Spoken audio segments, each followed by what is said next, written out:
What's up guys, in this video I'm going to show you how to create an audio visualizer for free. So the first thing that you need to do is to be on Google and you're going to search for Vid.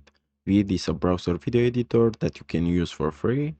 So all you have to do now is to click on free online video editor like so.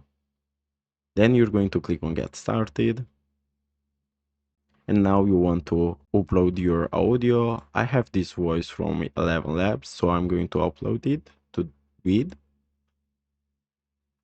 Then all you have to do to create an audio waveform is to go to Elements, then you're going to scroll down till you see Visualizer. And as you can see now you have a lot of options to choose from. I'm going to use this visualizer for this tutorial and I'm going to put it on center. So let me show you how it looks.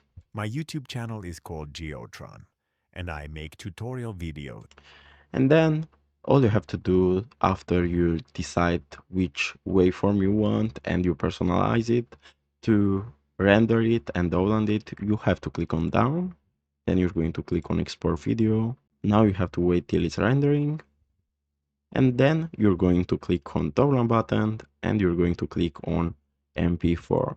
And as you can see, you just created an audio waveform for free. So guys, this was the tutorial. Thanks for watching and don't forget to leave a like and subscribe to the channel.